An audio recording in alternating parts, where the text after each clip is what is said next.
Welcome. I am Ryan Verrill. I run Antenna Releasing, and I'm here with the incredible indie horror director and actor, Mr. Graham Skipper. Graham, That is welcome, me. welcome. Hello.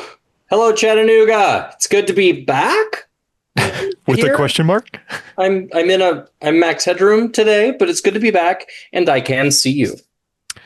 We get the delight of getting an inside scoop on Graham's new film, Organonym, today. And one of the people that we also get to talk to is the incredible comic artist and wonderful friend and human being, Mr. Richard Cox. Richard, welcome. Thank you. It's great to be here.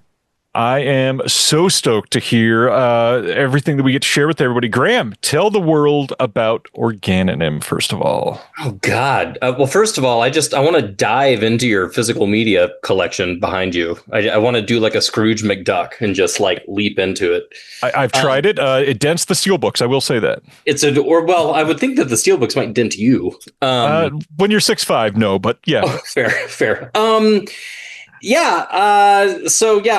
Graham. For those who don't know me, I make movies. I love movies, and Organonym was a project that really came out of a lot of very personal stuff that was going on in my life. And you know, this is going to be an extremely non-spoilery chat. Obviously, the movie is still in post. I want to keep things as fresh and clean for everybody as possible going into it. So don't be expecting, a lot of big, amazing secret plot twists to be unveiled. But what I will tell you, and what I can tell you is that, really towards the end of last year, I had undergone a lot of major life changes. I've been very open online. There's no secret about me getting sober.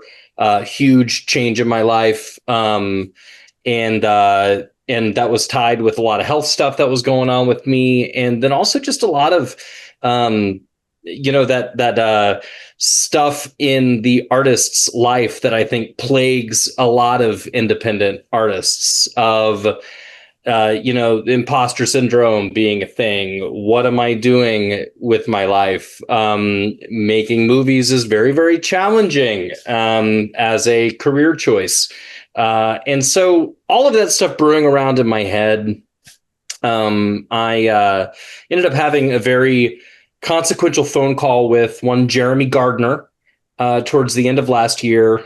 He and I, of course, had done a lot of movies together. We're really good friends. And we just talked for a long time about art and about movie making and about our relationship with art. And all that stuff started my head going. And I wrote this really weird movie that I either thought nobody would ever make, or I thought I was going to have to somehow just make it myself. And then I was on the phone with my good friend, Billy Ray Bruton, and he had just announced the launch of his new venture, Antenna Releasing.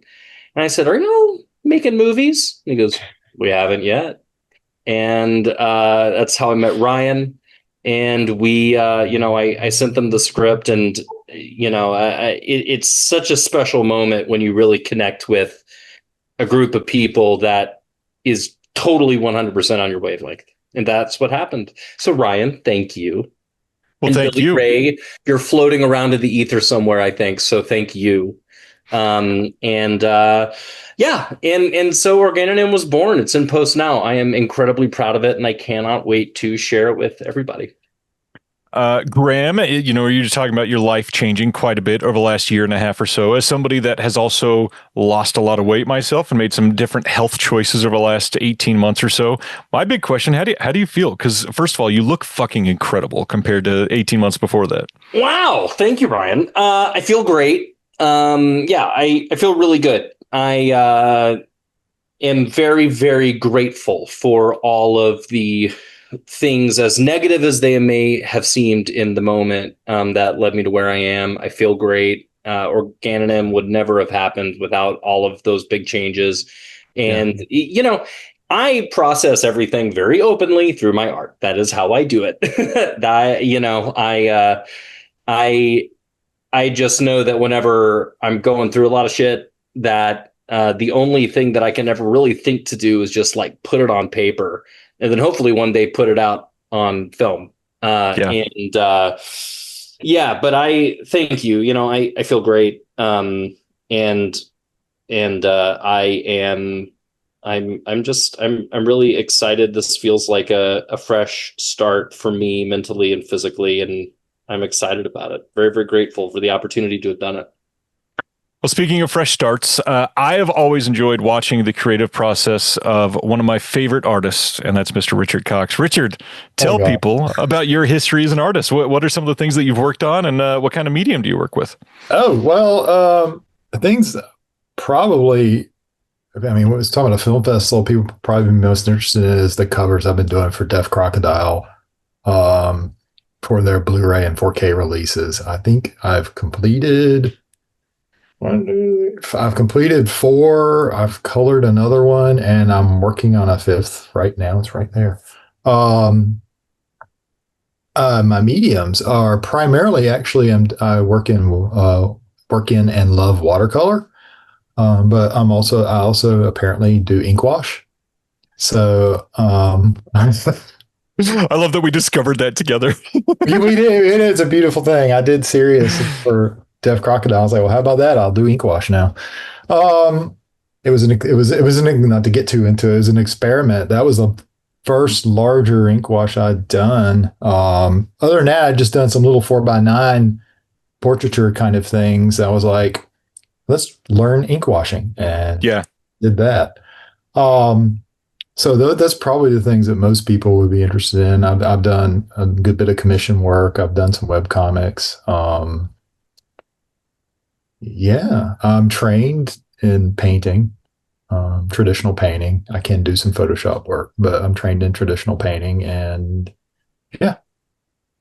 We are obviously going to talk about, like movie posters and the art of creating them. So I got to ask, who are some of your favorite movie poster artists over the last 100 years? Oh, I'm ready for that question this time. Ryan's interviewed me before and caught me off guard. Robert McGinnis,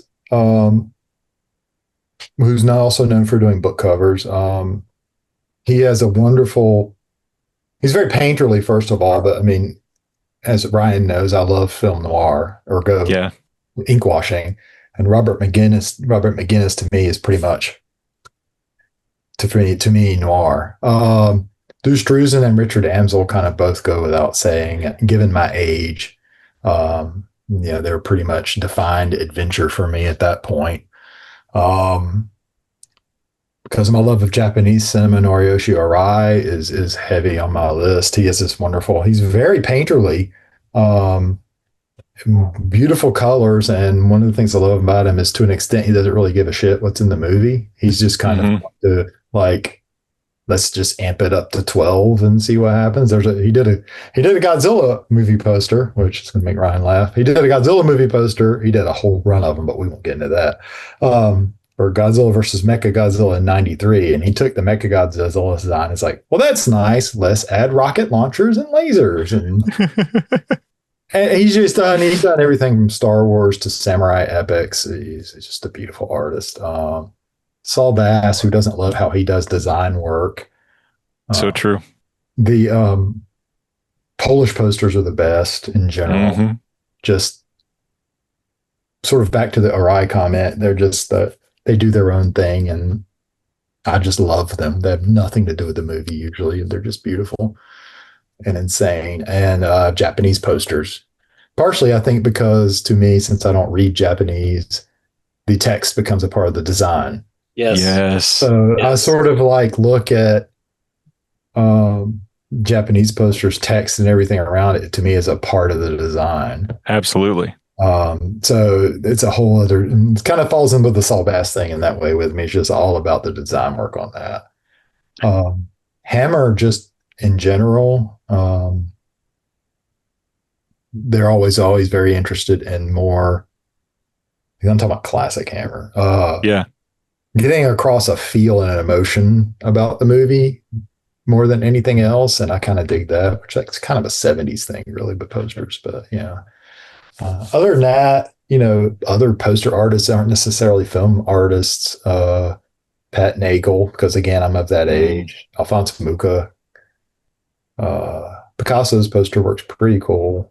And then beyond that, I really love the American golden age of illustrators. So we're talking about like Pyle, Leyendecker, Cole Phillips, Petty, who's a little after that. So I'm kind of all over the place. And those are just the poster related artists. I just love art. I try to pull in from everything. Graham, I don't know if you know this because we haven't talked in depth about this, but Richard is a giant collector of Godzilla stuff. Oh, fabulous. Well, Richard, I don't know if you know my connection with Godzilla, but I also a big fan.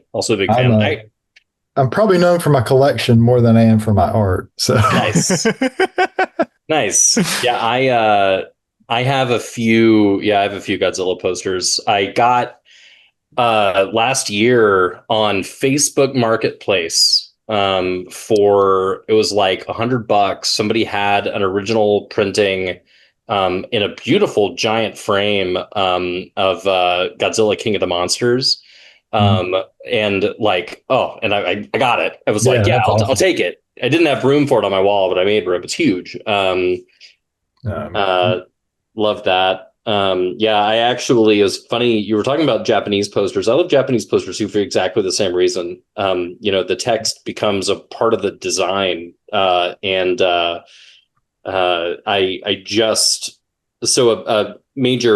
the major influences on this movie was a film called 964 Pinocchio by Shozen Fukui. And I just bought on eBay a poster that just arrived from Japan. It's a 964 Pinocchio. Oh, nice. Cool. And it's fucking badass. I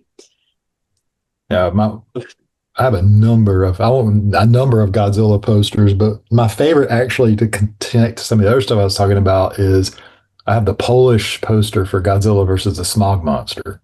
Oh, yeah, cool. That's a known beautiful poster. Oh, yeah. I love it. It's folded, but it's in beautiful shape. But it's like, communist era Poland, so the paper's just terrible. Yeah. It's just like old, and I'm like, yeah, but I'm like, it probably like crumble, but it's a beautiful, wonderful poster, and I love it very much. But yeah, Mr. Skipper. Oh, sorry, Richard. Go ahead. No, I was just going to say, and I think that connection to Japanese, the text itself being part of the art to me is probably why. I mean, I'm sure is like 9 times out of 10 when I'm making like a cover, Blu-ray cover, DVD posters, I tend to draw the logo myself and create a logo for it, which is, I don't know if that's rare or not, because I think probably a lot of people don't do it. But I think because of that Japanese influence, really the logo to me is a part of it, and as much as I can. And I'm, lettering is not my skill. I try to integrate the logo as best I can into the art itself. That's cool. I love, like, I don't know if it's just me, but I've been seeing more of an uptick in creators sharing like custom fonts that they've been making out of random real world things. So like recently I found a baker that made a font out of homemade cookies, and literally all of it was used in design work. And that sort of thing is, you can't like replicate that in any way. It's literally handmade, human, everything just influenced by that creativity. And that's just such a neat way to look at it. Graham, movie posters. What do you look for in a fantastic movie poster? I look for, this all sounds so obvious, and I also am gonna, totally not sound very smart when compared to talking to, the people that actually know what they're talking about when they talk about art like that. But obviously you want a central, like, striking image. I want something that immediately is like, whoa, what is that? Yeah. So.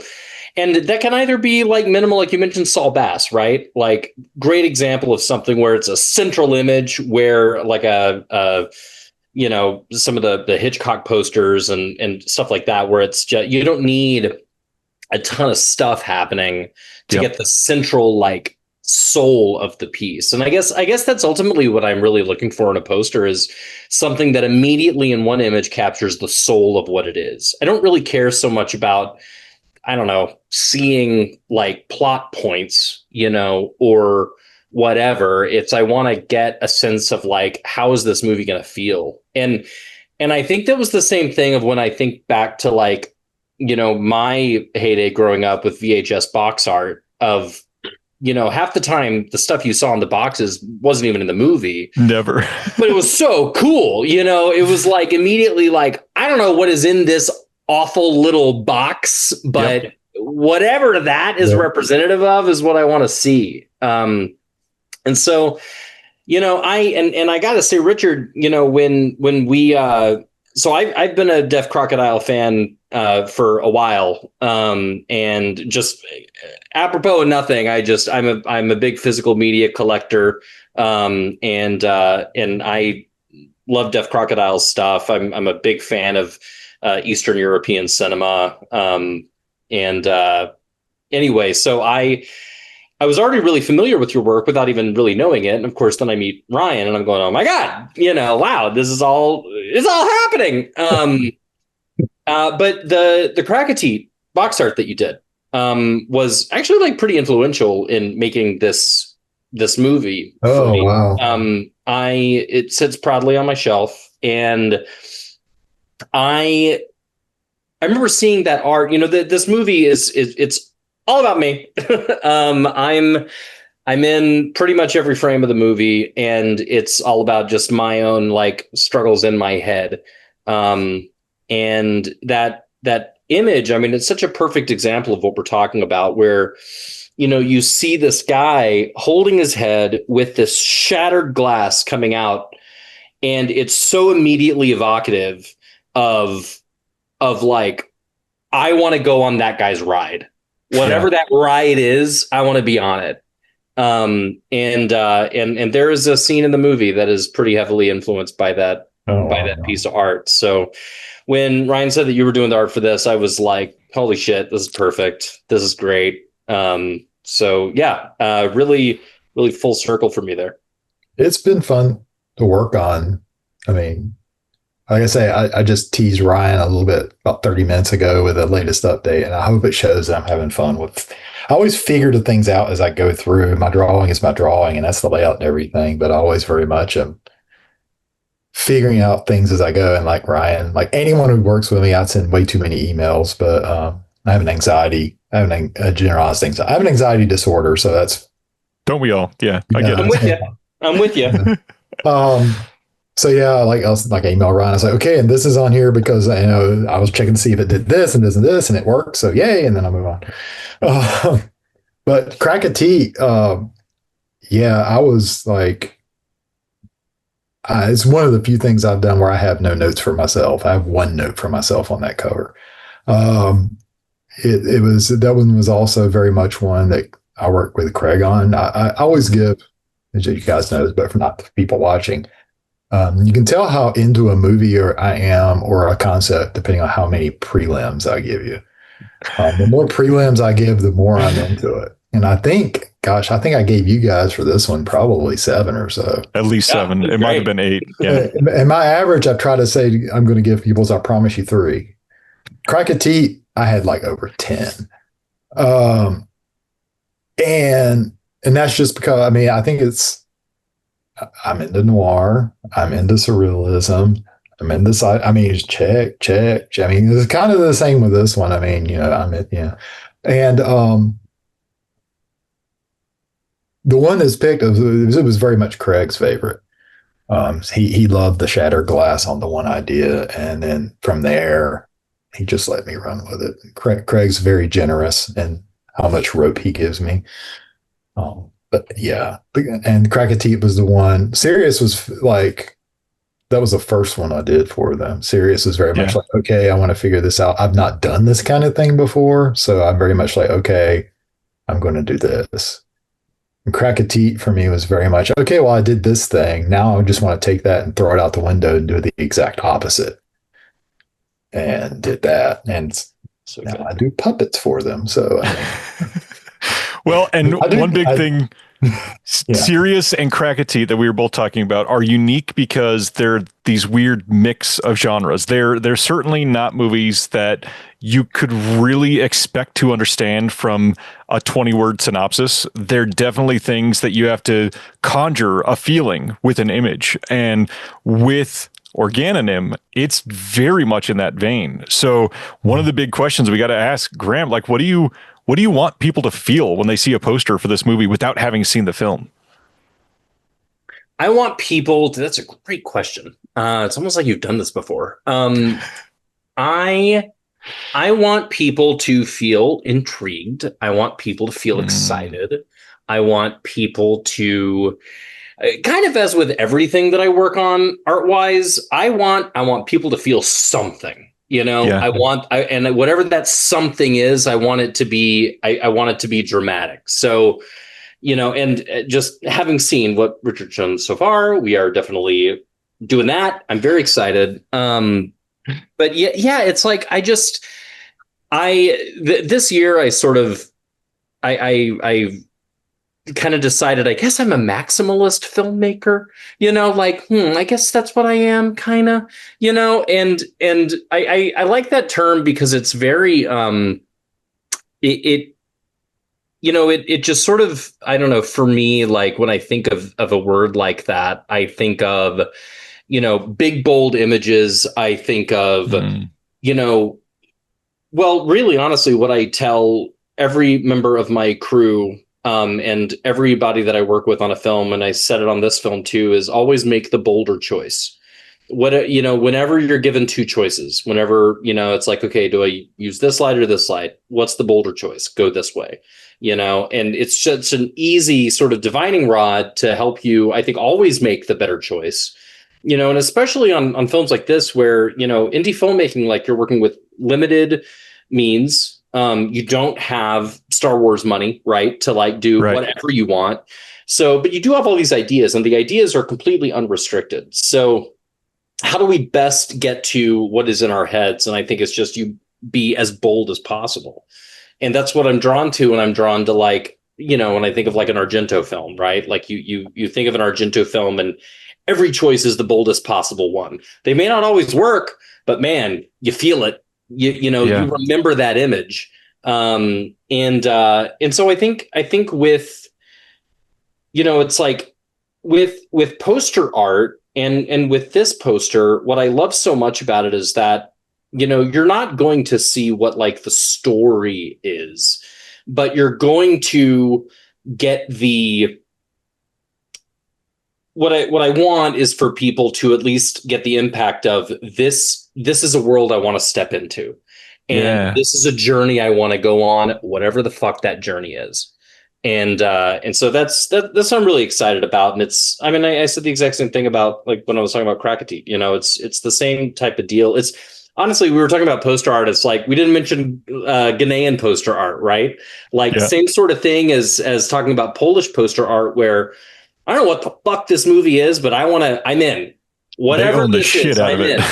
You know, and so yeah, that's what I think is really beautiful about poster art, and what is so sad to me when I see like otherwise great movies that don't get that kind of treatment, where, you know, it's they put a picture of the star up there, you know, and that's it. And it's like, well, I know who's in it. And blue and yellow colors. Yeah, blue and yellow. Yeah, you know, it's like very glossy faces. Yeah, I figure I'll probably be asked about my opinion of modern posters later. So, well, and not only that, a really great time for you to speak on it. Graham's line just now about making the bold choice. I am struck because if you watch this film and then see what the final poster is going to be for this, it is a very bold choice in art for being essentially the opposite of what you see on screen in so many different ways. And that choice of an artistic decision that was intentional is not something that many people that are creatives are even given an opportunity to live with in 2026 and beyond. They are generally having something thrust upon them, which is kind of the worst way to market most of these movies. And so, Richard, when you are approached to not only, you know, watch a film, respond to it and get emotions on paper for it, but something that you are asked to make a bold choice and uniquely decide what you want to be inspired by and get it on paper. What are some of your first steps? What are the things that make you really appreciate the art that you witnessed and then the art that you're conveying to people? Sure. So, wow. I think I agree with everything Graham said about I'm trying to get an emotion, or maybe not even so much I'm trying for a mood. Yeah. Is really what I'm going for. I really don't care to tell the plot and reveal plot points. Yeah. Things like I say, and, if I never try to, and I have accidentally broken this before, but I never try to reference anything in one of my posters, covers, whatever, beyond the first hour of a movie. I like that. Well, there's like, I mean, give me things, Sacred Stone's already out, but one of those, like, there's a new villain that shows up in the last bit. I mean, I don't want to get, I don't want to give anything away. I mean, the movie is surprises. And I'm happy I want to give a mood for a movie, and I don't want people to not know what they're going into. But I'd much rather sort of give you the idea of these. I want you asking questions. Yeah. I want you being curious. And it's one of the things I was actually telling someone recently is like, I'll pick on Sirius because I don't really want to talk about the poster because let that be. Right. We haven't revealed it. But, Sirius is very much kind of Sacred Stone, if I'm thinking about that to a different level. It's kind of what I call floating heads.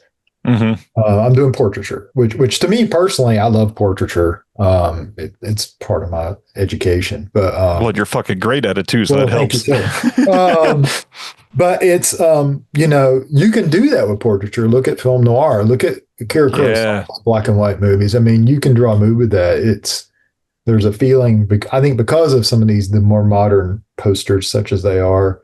You've just got these standard, maybe it's organized well, or maybe it's just what it usually is. Whoever gets paid the most money gets his head. It doesn't really have anything to do with anything about, in the negative way, it doesn't have anything to do with the movie. It's very much about, okay, what market survey said this should look like. And then you walk into a theater and I totally think people should do this. Walk into a theater and look at that row of giant single heads with blue and gold on it, probably. And it's all marketing. It's not marketing what you're going to see. It's just like, it was like, okay, well, it's got X person in it. They get the biggest hit. It's, so I think for me, I mean, I don't want to mislead anyone about what's in a movie. So it's, but I do want it to still be evocative. So, I mean, just to talk about, since it's sort of been alluded to, my poster isn't strictly a horror movie poster, I guess, to put it simply. I mean, it's probably more, I keep looking over at it to try to describe what the hell.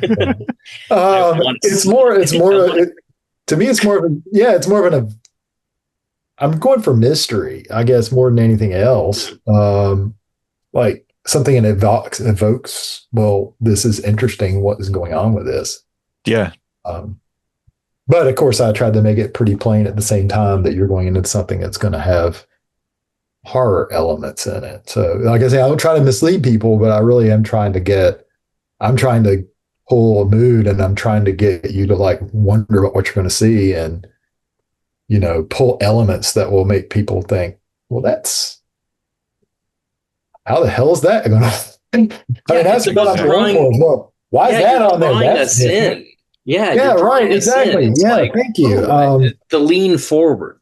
Yeah. Yeah, exactly. I mean, it's kind of what you're saying about Polish posters before. I don't know what the hell this is, but I'm sure as hell going to watch it. Yeah. I kind of go for that. I really do go for, like, I want to set a mood. More than anything else. Yeah. The big push for this film and the mood that we're setting is truly a journey about the creative process. And obviously fighting inner demons, outer demons, worlds of despair and depression, and fighting yourself to make certain decisions and discovering things within yourself. And so when you are walking in to see this film premiere, hopefully this fall, Graham, what are you hoping to feel when you see this giant poster on the wall beckoning you into the theater to come watch it? Oh gosh, I mean, it's just there is something so what's the word I'm looking for here? I mean, certainly special, but more like I feel like when you finally have the poster, and this is the, it's not the marketing image, it's not, that it's the poster, and of course something that's handmade like this is for me what that finish point is. Yeah.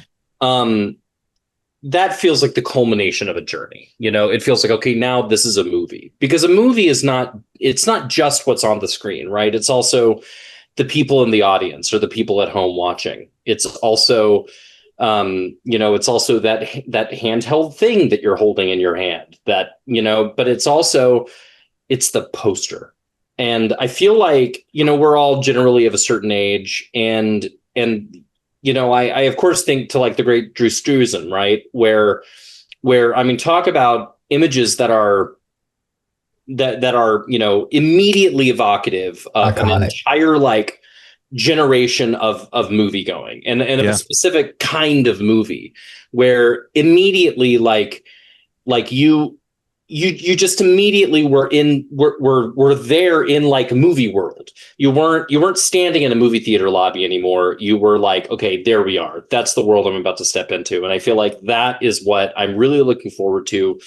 Whenever and wherever people first get to see this thing, is having that in the lobby and having people coming in and going like, okay, we're stepping into a world now. Because that's, frankly, like, that's a thing that I've been feeling for a long time, has been just kind of intrinsically missing from the movie going experience in a lot of ways, is that idea of just total transportation, and I'm guilty of it too. When I'm at home watching a movie, I'm on my phone, or like, I constantly look up facts about movies when I'm watching them. And what I noticed, what was really interesting, was when I was in the hospital, I was just in the hospital, guys. For everybody that knows, I'm fine, but this is just fresh on my mind right now. I was in the hospital, I had my laptop there with me, and I wasn't feeling great, obviously. And it was actually really nice to like just turn on a movie and just watch the thing. And, I got shitty reception in there anyway. So I wasn't like getting a bunch of text messages. I didn't really want them. I didn't really care. And it was so nice to feel that again, of just feeling so enveloped in something. And I feel like that's, with the way that you guys have been approaching, embracing this film and the ultimate, release of it, and championing this handmade art, and the whole approach to it, I feel like we're really just leaning hard into that sensation of like stepping into a world that hopefully is a little dangerous, is a little weird, may not be for everybody, but for the people that it is for, they'll, my hope is that they'll walk out, they'll at least walk out feeling a little bit changed in some way, because that's, I think, what great art does. Wow. And poster art too, cover art, whatever. It's very collaborative, which is good. It's I can make the most amazing piece of art in the world, but it could still be a piece of shit as a marketing thing. And I'm sure Ryan's heard me say this. It's like, I don't know marketing. I purposely don't know. I'm terrible on social media. And I have admitted that about myself and moved on. I don't understand it. So I'm very much like, tell me what works. I do not know, what will work for marketing. I know what I like, and I love movies and I love posters, So I have some ideas, but it takes people of different walks to pull and skills to really pull these things together to make them, still a piece of art, but also be something that is marketable. It also does reflect the director's vision, or at least hint at the director's vision. Yeah. And bring all of that together is fun. It's a lot of fun to me, honestly, because I like puzzles. But it's collaborative in a way like film is in its own way, in a way that a lot of the art isn't, which makes it really unique and interesting to me. I mean, it's also a very anxious process. The three of us, we just alluded to earlier that there's in the creative process, Graham just said the word release, and it truly is, we say release, but you're actually like springing forth something to the world. And at that point, you have lost full control over it. You've lost ownership of it. It belongs to everybody else and how they receive it. And at this moment, we are, I mean, not to toot our own horn here at Antenna, but we're doing our best for this project to make everything genuinely like bespoke. Every aspect of this has been allowed to breathe and thrive. And in many situations, that's not even an option. It's been commercialized. It's been forced to fulfill quadrants and audiences. And this film, in many people's minds, probably should not have turned out the way that it did. The art should not have turned out the way that it did. And something about the way that we've captured it, I think, is going to make this a truly special thing to behold in a theater, in a dark room at night. But one of the more important aspects to me is that I'm hoping, I don't care if it's watched on a plane. Certain things you probably shouldn't see this on a plane. Watched like on a laptop in a college dorm room. But the big thing is that I really hope people walk away from this going, damn, I should just make the fucking thing. I should just take this step that has been scaring me because they did it. And based on this, I think I can do it. And knowing that could have this type of reaction for people, and it's the story of you, Graham. Like, how does that feel? Do you feel any sort of vulnerability above and beyond what you show in the movie? Yeah, I'm so, it's so funny. I'm so proud of this. And to your credit, you've made me feel very safe in the creation of this incredibly personal thing. I'm really excited because there is a freedom in just kind of putting it all out there. And that's a thing that I think over the years, there have been a few moments where I've seen, a colleague or a friend that has sort of revealed something about themselves, something like what their day job is, right?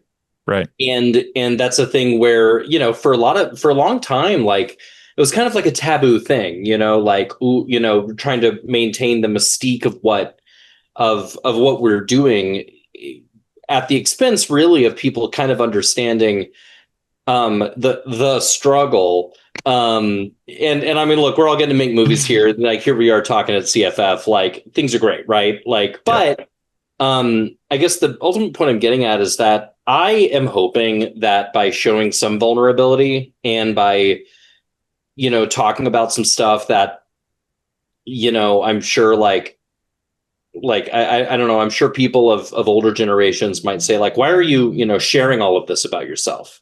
And I don't know, there's been something very freeing about this whole process. And the fact that to talk about something that you alluded to, the fact that all of the choices throughout this whole process have been allowed to breathe as you guys have allowed it, I think has really, proven that if you let the artists do their thing, that you may not get exactly the thing you're looking for, but I know as a consumer, I don't want the thing I'm looking for. Right. I want the thing that surprises me.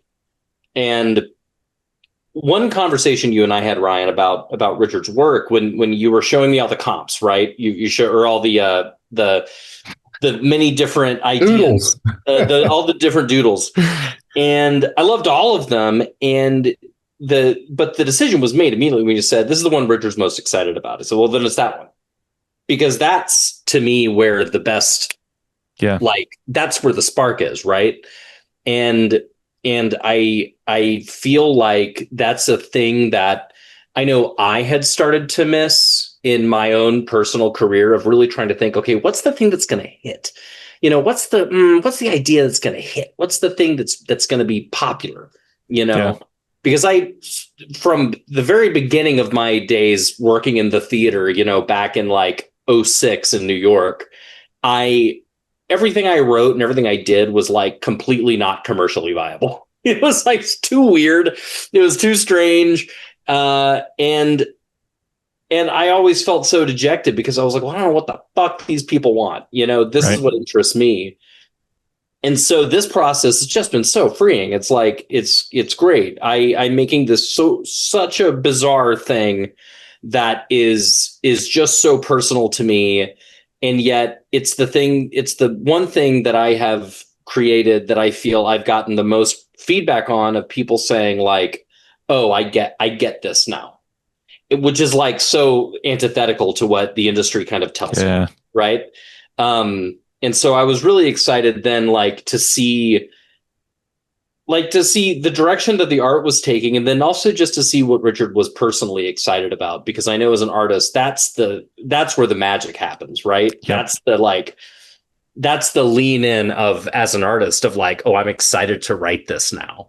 And then boom, there you go. That's the spark. So that's what I've just been so grateful for this whole process. It's been fucking awesome. Love to hear that. Richard, what about you? What about is there a discomfort in releasing something that you've worked on for, 25 plus hours, and racking your brain and hurting your hands and putting up an easel and getting stuff on paper? Gosh. There used to be, but not really anymore. It's very much, I've come to understand, number one, it's 9 times out of 10, Graham's probably going to nod. It's never what you saw in your head. There's always, and once I got past that part, and that's more of a personal thing than it going out there. It gets easier. Because most of the things I think about are what I am or am not happy about with what I'm doing. Once it gets out there, then it's commercial art. So it's very much and this is where my anxiety comes in. If you two sitting here right now are happy with what I'm doing my job. And I've had people not like my art before, and it's gosh, how do you say it? I won't say it's painful, because I'm beyond that, but it kind of like stings. Even to this day, it stings. But it's one of the things where it's like, but the person I did this for is happy. And if they're not, I'd fix it because I want them to be happy. So beyond that, I don't care. Good. It's like, if the people I intend this for are happy, then I'm happy. And if you all are happy with it as something that represents the film, because that's the important thing, is I still keep looking at it. Does this represent the film in a way that makes you all happy? That's my goal. And then, if other people like it, to me, that's bonus. Yay, I might get more poster work. But that's the goal, is to make people happy with it. And it's funny, you're talking about the one chosen was my favorite, which it still is, but that's because it was very designy. And again, without getting into it, I was very much like, okay, this is the one where I'm like, I'm gonna let's do something that is more artsy fartsy. And this one was very much about, again, without getting into design is very much like, okay, I'm going to play with chiaroscuro, and I'm going to play with balance, and I'm going to do the things that people looking at this won't realize I'm doing, hopefully, but it's going to make me happy to do it. I'm actually going to see a Caravaggio exhibit this weekend. So chiaroscuro is, you know, one of the first off Broadway shows I was ever in was a show called Caravaggio Chiaroscuro. there So you there go. you go. What am I just talking about? He's a, we didn't get into what classic artists I really love. Caravaggio is amazing. I think the exhibit's really one Caravaggio painting and then other artists that are Baroque or influenced by him. But Who's your favorite? Okay, round robin. Favorite classical artist. Favorite classical artist. Yeah, you have to choose one. Jeez. So I have a minor in art history, so many names are flying through my head right now. I'm like, could you give me a century at least? Is it near impossible to do that for me? Gosh, Caravaggio, Picasso, Lucian Freud. I can't. It's hard. It's hard to say. I know. That was. I want to look at my art books now. That was an unfair it is question. a very unfair question. I'll jump in. I'll say I do not have a minor in art history, but in high school I had an AP art history class that I was like so enamored with. I loved that class so much, and my teacher introduced me to JMW Turner. Yeah. Who I was so happy. Last time I was in London, I went to the National Gallery and they had a bunch of Turner works. Wow. And it's I don't know. It's, you talk about like there's a tactile nature to art like that, right? Yeah. Which I feel is, we talk about like physical media, right? There's a tactile nature to that. Even like, like old VHS box art, or seeing like there's something tactile about seeing a hand painted poster 100%. That is just inherently different from something made digitally. And I feel like it goes back to like what for me is so powerful about going to an art gallery, right? And being able to go up and you see the brush strokes and you feel the weight of that thing. And so anyway, I don't know. I love talking art, and I love when all the different fine arts kind of intersect into a thing. Yeah. Well, hopefully everybody at CFF has enjoyed this. Maybe some parting words. Richard, if somebody sees your poster later this year when we finally reveal it, what are some words of encouragement if they get excited by that and maybe want to do something in art? Oh, wow. I think I'll say it again. There are things Graham was saying earlier that I would pass on. It's like, do it. To do it. No. Okay. So, I mean, this will really be my first poster. I mean, I've done other poster like work, but yeah, I'm in my 50s. And I know I've told you before, Ryan, that movie posters are really one of my first loves as far as illustration. But I'm 50, what? It's an even number year. I'm 54. I can't remember. Maybe that's a good thing. I can never remember. But this is like my first poster, and I've started doing Blu-ray covers, and I'm loving every minute of it. The deadlines don't even bother me. I do my best to make my deadlines. So yeah, do it. Even if you're just doing it for yourself, because there's so little now. Kind of what you were saying earlier, Ryan. There's so little out there. I'm just doing something for art's sake, right? Right. And take it where you want from there. Don't do it with AI. If you do, I'll hate you and I might beat you. But do art for art's sake. Do it. Do something. Don't use AI or Richard will beat you. As I hope the phrase that people take away from this. Yeah, I think that's a good one. Yeah. I could stop with that. That's a whole other conversation. But don't. Well, as somebody that took the leap myself this year and took a risk on myself, watching Graham's movie, and the first cut of it is going to be very different than the final cut. I know that, but still, watching that and watching this whole process start to finish has lit a fire under me, unlike anything else this entire year. And so, Graham, what about you? If somebody watches this and walks out and says, "Fuck," like, Graham nailed it, and now I'm just excited. What are some encouraging words you want to give them to create? Well, I would say don't be worried about if somebody thinks you nailed it. Like Richard just said, do it to do it. That's sort of the ethos of this whole project for me. And I know, we've been so vague with all of this. And so forgive us, CFF audience members. But I hope that if there's anything that people can take away from this whole process is that, look, if you feel like you want to make something, then make something and lean into your limitations, lean into what you have, lean into your strengths, and lean into your story, and forget about what you think people want to hear. Forget about what you think people want to see. It's about what you want.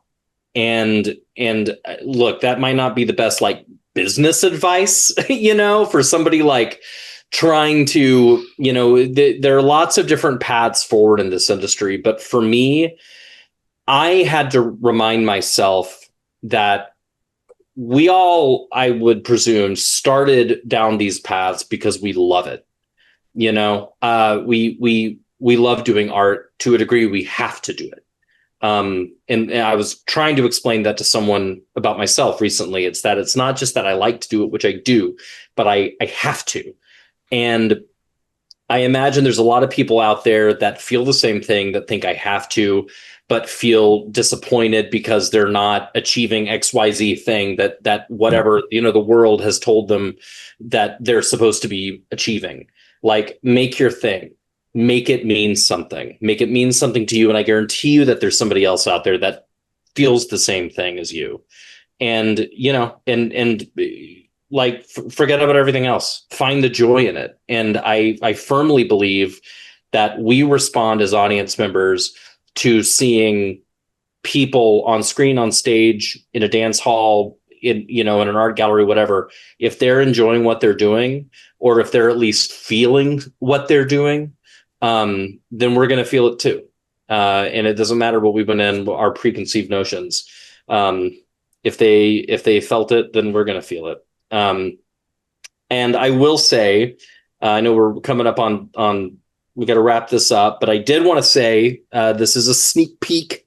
As we said, we don't have a lot to show you. The film's still in post. We're working hard on it. But I did want to bring a screenshot of the film. It's not going to tell you anything about the film, but I think, as we're talking about evocative images, I wanted to share one of the many evocative images from the film. So, magical powers that be, if you want to pop that up there.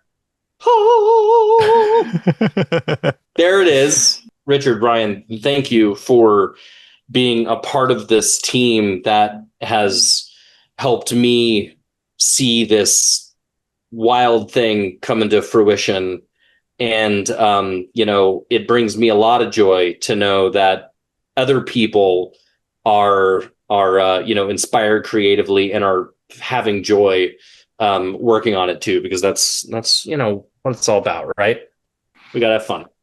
Well, thanks, Graham, for creating. Thanks, Richard, for being a freaking legend and all that you do. Thank you. Thank you both for the opportunity. Seriously, it means a lot to me. It's an honor. Dustin and everybody at CFF, thank you, and to everybody watching. Hope you've enjoyed this peek into the creative process and multiple layers behind it. And we hope you take a chance on Organonym that comes out later this year in 2026 from Antenna Releasing.